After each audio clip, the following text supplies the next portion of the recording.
Tommy Lasorda, a baseball legend, once said, there are three types of baseball players: those who make it happen, those who watch it happen, and those who wonder what happens. In 4 simple and easy steps today, I'm going to show you guys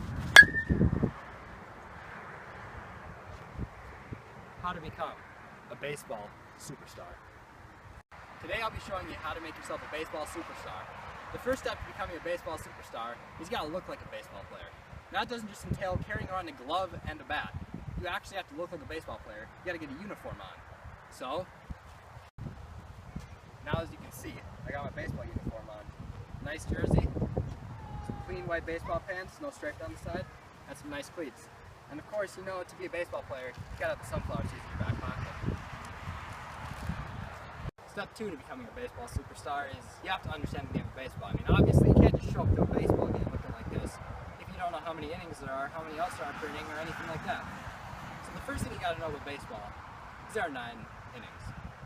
3 outs an inning, with a top and a bottom half. In the bottom half of the inning, the home team hits. In the top half of the inning, the away team hits. This gives the home team a chance for a walk-off win, which would make the fans go crazy. Now on to another important part of baseball. You have to realize that it is a kind of slow game. A normal baseball game in the MLB, which is 9 innings like I said before, takes 3 hours. That's 3 hours. If you don't want to sit there and watch a back and forth game, baseball is the sport for you. See, I love the little things about baseball. That's why I'm doing this presentation.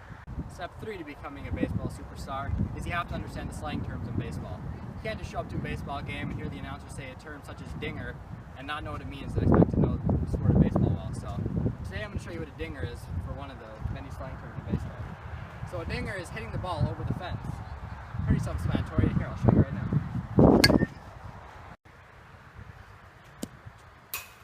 That pitch was a slang term in baseball called a worm burner. See, it's called a worm burner because worms live in the dirt, and that pitch hit the dirt way before the plate. That's obviously a ball, and I would never, ever, ever swing at that in the game, or my coach would definitely pull me out of the game. That was another slang term in baseball called right down the pipe. That means in a game I actually would have swung at that, but I just want to show you guys that that was right down the middle. So that slang term was called right down the pipe, which is a pitch right down the middle, and that would be called a strike in an actual game. The last part of step 3, and the last slang that I'm going to be covering with you guys today, is warning track power. The warning track is an area along the outfield fence that's made of dirt. Now I'm going to show you an example of warning track power.